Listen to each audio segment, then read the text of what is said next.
बिस्मिल्लाहिर्रहमानिर्रहीम। आज का जो हमारा टॉपिक है वो है प्रैक्टिकल नंबर 3, जो कि फर्स्ट ईयर फिज़िक्स का प्रैक्टिकल है स्फेरोमीटर का। ठीक है, ये मैं इससे पहले भी अपने चैनल पे बता चुका हूँ किस तरह परफॉर्म करना है, लेकिन आज का जो हमें असल बात ये करनी है कि स्फेरोमीटर को फाइनल में किस तरह परफॉर्म करना है। हमारे पास पेपर में आता है determination of radius of curvature of spherical surface by using spherometer. Spherometer की मदद से आप किस तरह से स्फेरोमीटर की मदद से रेडियस ऑफ कर्वेचर मालूम करेंगे, हमें ये देखना है। ये फर्स्ट ईयर फिज़िक्स का प्रैक्टिकल नंबर 3 होता है हमारे पास। तो अब हम सबसे पहले ये देखते हैं कि हमारे पास स्फेरोमीटर क्या होता है। तो उससे पहले चैनल को लाइक भी कीजिए, कमेंट्स भी कीजिए, सब्सक्राइब भी कीजिए और शेयर भी कीजिए। तो स्फेरोमीटर हमारे पास बेसिकली एक इंस्ट्रूमेंट होता है जिसकी 3 लेग्स होती हैं, ठीक है ना, बल्कि 4 लेग होती हैं, सेंटर लेग होती है। ये इसके ऊपर होता है स्क्रू हेड। जब आप इसको क्लॉकवाइज घुमाते हैं तो ये स्क्रू हेड ऊपर की तरफ जाता है, और जब आप इसको एंटी क्लॉकवाइज घुमाते हैं तो स्क्रू हेड नीचे की तरफ जाता है। बेसिकली ये 3 लेग्स के ऊपर मुश्तमिल होता है। चौथी लेग्स हमारी जो होती है एडजस्टेबल होती है। ये इसका एक स्केल होता है। जो ज़ीरो होता है, इसको अगर हम पढ़ेंगे तो ये ज़ीरो कहलाता है। 0.1, 0.2, 0.3, ये सेंटीमीटर में बात कर रहा हूँ, हम सेंटीमीटर में ही काम करते हैं। ये सर्कुलर हमारे पास पूरा हेड होता है। ये सर्कुलर हमारे पास पूरा हेड होता है जिसपे 0, 1, 2, 3, 4, 5, 6, 7, 8, 9, 10 से लेकर 99 तक रीडिंग होती है। ये डिविजन्स में होती हैं। ये पूरा सेंटीमीटर में होता है। 0.1, 0.2, 0.3, 0.4, 0.5, 0.7, 0.9 एंड 1। ये अगर नीचे आए तो -0.1, -0.2, -0.3 एंड -1 तक जाता है। अगर हम इसके पार्ट्स की बात करें तो इसका मेन स्केल कहलाता है, ये इसका सर्कुलर स्केल कहलाता है, ये इसकी लेग्स होती हैं, ये इसका स्क्रू हेड होता है, ये सेंट्रल लेग कहलाती है इसकी। ठीक है जी। स्फेरोमीटर की, स्फेरोमीटर को सबसे पहले हमारे पास ये देखें इस तरह से रखा होगा। ये कहलाती है आपकी बेस प्लेट, जो कि बिल्कुल सीधी प्लेट होती है गिलास की। ये आपको अवेलेबल होगी।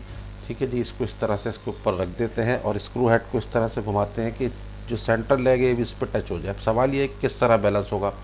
एक कागज़ का टुकड़ा लेके तमाम लेग्स में से बारीक गुजारने की कोशिश करें। जब नहीं गुजरेगा तो ये सब में से, यानी इन 3 लेग्स के अलावा इस वाली लेग्स में से भी ना गुजरे तो आपके पास ये स्फेरोमीटर इस पर एडजस्ट हो गया।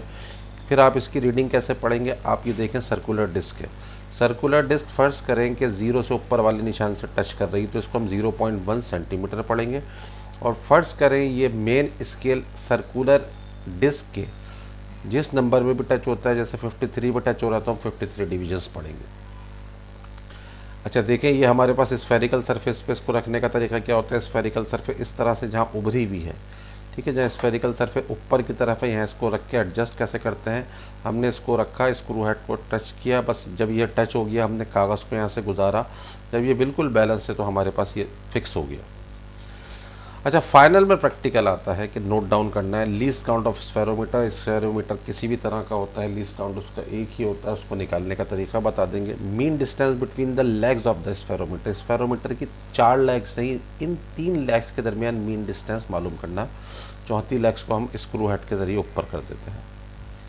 अच्छा, तीसरी बात हमारे पास take 2 observation for plane glass sheet, जिसको हम H1 कहते हैं। प्लेन ग्लास शीट पर हम इसको इस तरह से रखेंगे और हम इसकी रीडिंग मालूम करेंगे, 2 रीडिंग, और उसका मीन ले लेंगे। कैसे करेंगे वो अभी देख लेते हैं। इसके बाद हम आ जाते हैं take 2 observation for spherical surface, जिसको हम H2 कहेंगे। हम इस तरह से स्फेरिकल सरफेस पे रखेंगे और हम इसकी रीडिंग ले लेंगे। अब हम ये कहते हैं कि फार्मूला आपको गिवन है, फार्मूले में रखते हुए रेडियस ऑफ कर्वेचर मालूम करें और अपना रिजल्ट देते हैं। तो हमारे 1 number, 2 number, 3 number, 4 number, 5, 6, 7, 8, 9 number का प्रैक्टिकल हो गया। सबसे पहले हम मालूम करते हैं least count of spherometer. Spherometer का लीस्ट काउंट मालूम करने के लिए हमें पता है कि स्क्रू की पिच क्या होती है। पिच हमारे पास, यानी कि मेन स्केल पे जो हमारे मार्किंग हुई है, पिच क्या अगर मैं डिफ़ाइन करने जाऊँ तो हम ये कहते हैं कि मेन स्केल पे जो मार्किंग हुई है, इन 2 निशानात के दरमियान कितना डिफरेंस है, तो 0.1 सेंटीमीटर का डिस्टेंस होता है 2 थ्रेड्स के दरमियान कंसेक्टिव। तो हमारे पास इसकी पिच फिक्स होती है, चाहे किसी भी किस्म का हो। तो हम ये कहते हैं कि हमारे पास pitch of the screw 0.1 centimetre. Number of division on circular scale, circular scale पे हमारे पास किस तरह की मार्किंग होती है। ये पूरे टोटल 0 से लेकर 99 तक लिखा हुआ होता है, तो 100 मार्किंग होती है। तो ये हमारे पास होगा 100 निशानात। तो हमने लिखा 0.1 सेंटीमीटर और number of division on circular scale 100। जब 0.1 को हमने कहा लीस्ट काउंट क्या होता है, pitch of the screw divide by number of division on circular scale, 0.1 को 100 से डिवाइड किया तो ये आ गया 0.001 सेंटीमीटर। ये हमारे पास आ गया लीस्ट काउंट 0.001 सेंटीमीटर, हमारा स्फेरोमीटर का लीस्ट काउंट हमने निकाल लिया। सही है जी। अब हम ये कहते हैं कि फर्ज करें अगली हमारे पास आती है distance between legs of spherometer. ठीक है, अब मैं आपको बताऊं, ये कॉपी में ही करना होगा आपको। ये स्फेरोमीटर गिवन है, ठीक है, स्फेरोमीटर गिवन है। आपने इसका स्क्रू हेड को एंटी क्लॉकवाइज घुमाया, ये ऊपर चला गया, और आपने इसको रख के कॉपी पे इस तरह से रख के दबाया जिस तरह से स्टैंप लगाते हैं, तो आपको इस तरह से 3 पॉइंट्स मिल जाएंगे। 3 पॉइंट्स आपको मिलेंगे, ये 3 पॉइंट्स आपको मिलेंगे, एक ये मार्क होगा, एक ये मार्क होगा और ये एक मार्क होगा। आपने इन तीनों को पेंसिल से मिलाया तो एक ट्रायंगल आपके पास बन गया। सही है जी। अब हमने करना ये होता है कि हमने किसी भी एक साइड को नाम दे दिया ए का, किस L1 का नाम दे दिया, और किसी भी एक साइड को नाम दे दिया L2 का, किसी भी एक साइड को नाम दे दिया L3 का। इसको स्केल रख के आपने मेजर किया। हमारे पास जो स्फेरोमीटर रखा हुआ है उसमें इसकी लेंथ आती है 6.6 सेंटीमीटर। ठीक है जी, ये आ गई 6.6 सेंटीमीटर, एक लेंथ आ गई। दूसरी लेंथ भी हमारे पास आ गई 6.6 सेंटीमीटर। ठीक है जी, और तीसरी लेंथ में हल्का सा डिफरेंस था तो ये आ गए 6.7 सेंटीमीटर। ठीक है, ज़रूरी नहीं है कि ऐसा हो, तीनों बराबर भी हो सकती, क्लियर बता रहा हूँ, तीनों डिफरेंट भी हो सकती। इन तीनों को हमने जमा किस तरह से किया, हमने इस फार्मूले में रखा है, एक नंबर का काम है 6.6 प्लस 6.6 प्लस 6.7। ठीक है, इन तीनों को हमने जमा करके 3 से डिवाइड करवा दिया। 6.6 प्लस 6.6 प्लस 6.7, ये आ रहा है 6.6 प्लस 6.6 प्लस 6.7। ये अपने इंस्ट्रूमेंट को देख लीजिएगा, बाज़ दफ़ा इनमें लेंथ 6.1 भी होती है। तीनों को जमा करके हमने 3 से डिवाइड कराया तो हमारे पास आ रहा है 6.63 सेंटीमीटर। ये आ गया हमारे पास mean distance between the legs of spherometer. ये इसको आपने कॉपी में इस तरह से इम्बोस करना है, स्फेरोमीटर की एंटी क्लॉकवाइज घुमा के 3 लेग्स के निशान लेने और एक ट्रायंगल बना के L1 L2 L3 शो कराना। ये एक नंबर हो गया, 2 नंबर का काम हो गया। अब हम आते हैं क्या करने, अब हम ये कह रहे हैं कि हम मेन स्केल रीडिंग निकालेंगे किसकी, बेस प्लेट की। अब बेस प्लेट को मैं दोबारा आपकी तरफ आता हूँ कि बेस प्लेट की जो रीडिंग निकालेंगे हम वो किस तरह से निकालेंगे। हमने इसको स्फेरोमीटर को सीधी प्लेट के ऊपर रखा और इन 3 लेग्स तो फिक्स थी, इसको ऊपर से घुमाया क्लॉकवाइज घुमाया, ये नीचे जाना शुरू हुआ। जैसे ही टच हुआ आपने देखा ये फिक्स है या नहीं है। आपने तीनों में से पेपर गुजारा, जहाँ बिल्कुल तीनों में से पेपर गुजरना बंद हो गया आपने रीडिंग लेना शुरू की। आपने देखा कि ये मेन स्केल की रीडिंग क्या आ रही है। अब हमारे पास जो मेन स्केल की रीडिंग आती है वो आती है, यहाँ पे हमने उसको लिख देना है। मेन स्केल की हमारे पास जो रीडिंग आ रही है, मेन स्केल की रीडिंग मेरे पास आ रही है 0.1। ठीक है, मैंने लिख दिया 0.1, और सर्कुलर स्केल रीडिंग आ रही है मेरे पास 62। मैंने इसको दोबारा एंटी क्लॉकवाइज घुमाया और एंटी क्लॉकवाइज घुमा के दोबारा ऊपर किया और दोबारा रीडिंग ली। देखें मेन स्केल तो चेंज नहीं होता, ये आ गया 0.1 और ये हमारे पास आ गया 69। ठीक है, ये काम हमारे पास हो गया, हमने ये कर लिया। ठीक है, उसके बाद हमने बेस प्लेट हटा दी और हमने उसके नीचे रख दी सर्कुलर स्फेरिकल सरफेस, इस तरह से उठी हुई सरफेस रख दी। इसको इसके ऊपर रखा, आपने इसको एंटी क्लॉकवाइज घुमा के फिर आपने क्लॉकवाइज घुमाया, ये 3 तो इस पर फिक्स है।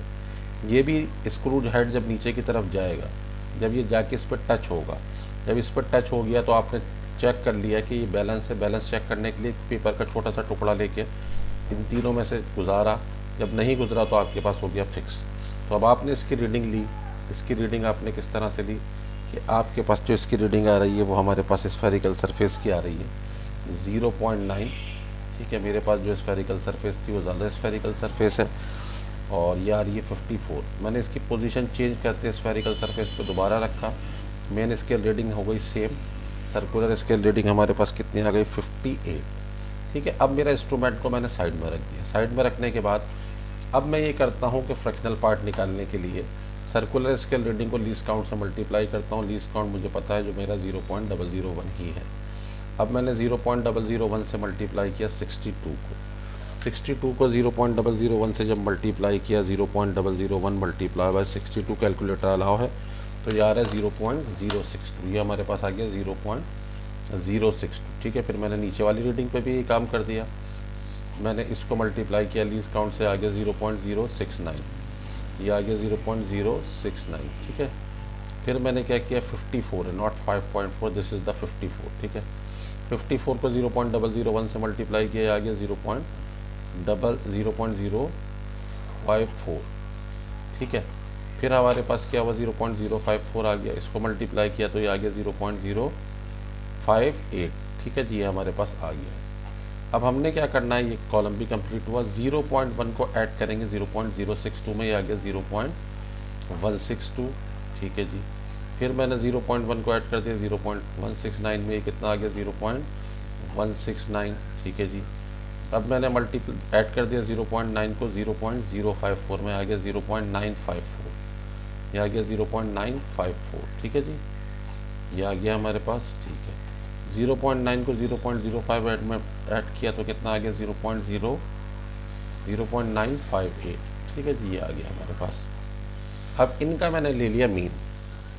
इनका मीन किस तरह से लिया, इसका मीन हमने किस तरह से लिया, इन दोनों को ऐड किया, ठीक है। 0.162 प्लस 0.169 डिवाइड कर दिया इसको 2 से, 0.162 प्लस 0.169 डिवाइडेड बाई 2, ये आ रहा है 0.1655, ये आ गया 0.1655, ठीक है जी, ये हमारे पास आ गया H1, ये आ गया हमारे पास H1। अच्छा, अब हमने क्या किया, H2 निकाला, हमने 0.954 को ऐड करा दिया 0.954 प्लस 0.958, दोनों को ऐड किया, डिवाइड कराया 2 से, क्योंकि दो रीडिंग है 0.956, तो ये हमारा कॉलम भर गया। ये हमारे पास 2 2 4 नंबर का हो गया, 5 और 6 नंबर का काम हमने कर लिया। अब हमारे पास, अब हम देख लेते हैं कि हमारी ऑब्जर्वेशन कितने मार्क्स की थी। अब हमारे पास ये ऑब्जर्वेशन कितने मार्क्स की थी, हमने देखें, लीस्ट काउंट निकाल लिए 1 नंबर का, ठीक है। मीन डिस्टेंस निकाल लिया, 2 नंबर हो गए। अच्छा, बेस प्लेट के लिए 2 नंबर का काम किया, 4। अब हमने क्या किया, स्फेरिकल सरफेस के लिए काम किया, 6। अब हम कैलकुलेशन करने जा रहे हैं 2 नंबर की। अब हमारे पास ये रीडिंग्स तो आ गई हैं, ऑपरेटर्स का काम हमारा ख़त्म हो गया। अब हम जा रहे हैं H2 minus H1, spherical height of spherical surface H2 minus H1, ये हमारे पास आ गया H2 0.956, ठीक है। ये आ गया 0.956, ठीक है, ये हमने लिख दिया 0.956 में से माइनस किसको कराएंगे हम, 0.956 में से H1 को। H1 हमारे पास कितना आया बेटा, H1 हमारे पास आ रहा है 0.1655, 0.1655, ठीक है। अब हम इसमें से माइनस करके H हासिल करेंगे। अब हमारे पास H कैसे निकालेंगे, अब हम देख लेते हैं।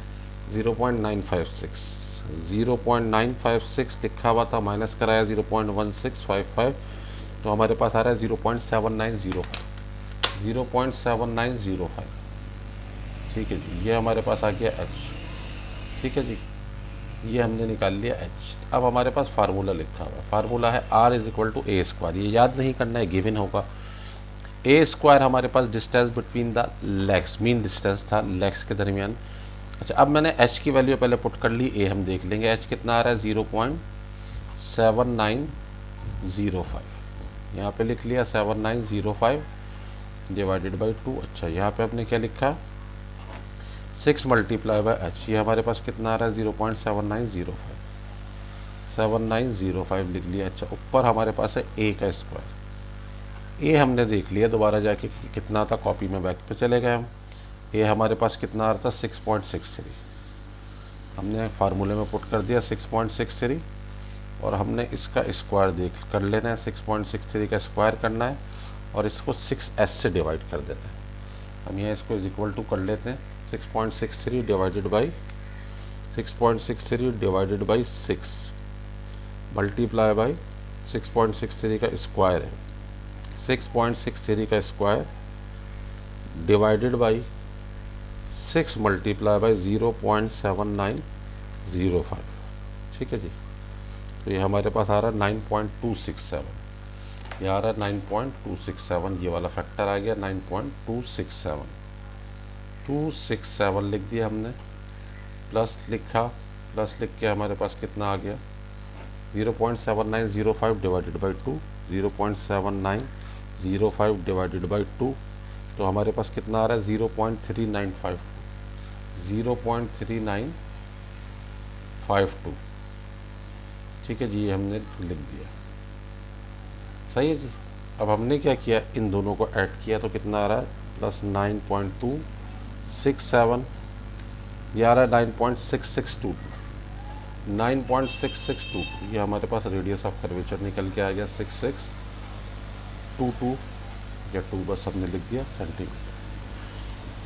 अब हमारे पास रिजल्ट लिखना है, ये भी हमारा 2 नंबर का वो 8 नंबर। अब हमारा रिजल्ट क्या लिखा है, रेडियस ऑफ कर्वेचर और स्फेरिकल सरफेस कितना आया 9.662 सेंटीमीटर, ये आ गया 9.662 सेंटीमीटर। ठीक है जी, ये हमारा आ गया radius of curvature of spherical surface. अच्छा, अब हम इसके वाइवा की बात करें तो ऑब्जेक्ट, हमारा एक्सपेरिमेंट का ऑब्जेक्ट ये है कि स्फेरोमीटर को यूज़ करते हुए रेडियस ऑफ कर्वेचर मालूम करना है। ठीक है, किसका, स्फेरिकल सरफेस का। लीस्ट काउंट क्या होता है किसी भी इंस्ट्रूमेंट का, हमारा होता है least measurement of by the instrument. जैसे हमारे पास स्टॉप वॉच होती है, उसकी लीस्ट मेजरमेंट होती है 0.01 सेकेंड। जो हमारी घड़ी वॉल क्लॉक होती है उसका 1 सेकेंड लीस्ट काउंट होता है। अच्छा, पिच क्या होती है, पिच की बात हम ये करते हैं कि मेन स्केल आपने देखा था, मेन स्केल पे जो डिस्टेंस बिटवीन 2 थ्रेड्स होता है ये 0 पढ़ते हैं, इसको 0.1 पढ़ते हैं। तो हमारा इन दोनों के दरमियान डिस्टेंस 0.1 है, तो हमारी पिच हो गई यहाँ पे 0.1 सेंटीमीटर। जो स्फेरोमीटर यूज़ हो रहा है, हर स्फेरोमीटर का हमारे पास लीस्ट काउंट 0.001 सेंटीमीटर ही होता है, हमने लिख लिया। अच्छा जी, important parts of spherometer, important parts of spherometer का अगर हम जिक्र करते हैं तो आप ज़रा ये देख लेते हैं, दोबारा आ जाएं कि इम्पॉर्टेंट पार्ट्स इसके क्या होते हैं। तो हमारे पास जो सबसे पहले हमने डायग्राम लगाई थी कि इसकी इम्पॉर्टेंट पार्ट्स क्या होते हैं, ये होता है इसका मेन स्केल, ये होता है इसका सर्कुलर स्केल, ये इसकी लेग्स होती हैं, ये इसकी सेंट्रल लेग होती है, ये ऊपर वाला होता है स्क्रू हेड। तो ये इसके इम्पॉर्टेंट पार्ट्स हैं। ठीक है जी, फिर अगर हम इसकी बात करते हैं, आखिरी 1-2 पॉइंट्स और हैं, वो क्या है हमारे पास, what is backlash error and its causes. ठीक है, बैकलैश एरर क्या होता है, जब भी कोई रोटेट करने वाली चीज़ होगी, जैसे क्लॉकवाइज आप इसको ऊपर से स्क्रू हेड को घुमा रहे थे, ठीक है, जब आपने इसको अपोजिट डायरेक्शन में घुमाया तो ये घूम तो रहा है लेकिन इसकी मेजरमेंट नहीं हो रही। कहाँ पे मेजरमेंट नहीं हो रही, मेन स्केल पे इसकी मेजरमेंट आपको सर्कुलर डिस्क की नज़र नहीं आ रही। यहाँ पे ये एक एरर आ जाता है, ये एरर इस वजह से आ जाता है वेयर एंड टेयर की वजह से। ये जो हमारे ये कहते हैं इसके जो निशानात होते हैं, ठीक है, जिसको हम लोग कहते हैं कि किसी भी नट के जो नट स्लिप हो जाना, ये नट स्लिप हो जाता है। किस वजह से स्लिप होता है कि अगर हम इसको जब एंटी क्लॉकवाइज डायरेक्शन में घुमाते हैं तो इसके नट का स्लिप हो जाना कहलाता है। अच्छा, इस एक्सपेरिमेंट में क्या कोई ज़ीरो एरर नज़र आया? हाँ, नज़र आ रहा है ज़ीरो एरर। जो बेस प्लेट पे हम काम कर रहे हैं वो बेसिकली ज़ीरो एरर ही तो निकालना है, जिसको माइनस करवाते हैं। फोकल लेंथ क्या होती है आपके पास किसी भी स्फेरिकल सरफेस की अगर फोकल लेंथ है तो इसमें से लाइट गुजरने के बाद कहाँ पे फोकस करेगी, this is the focal length.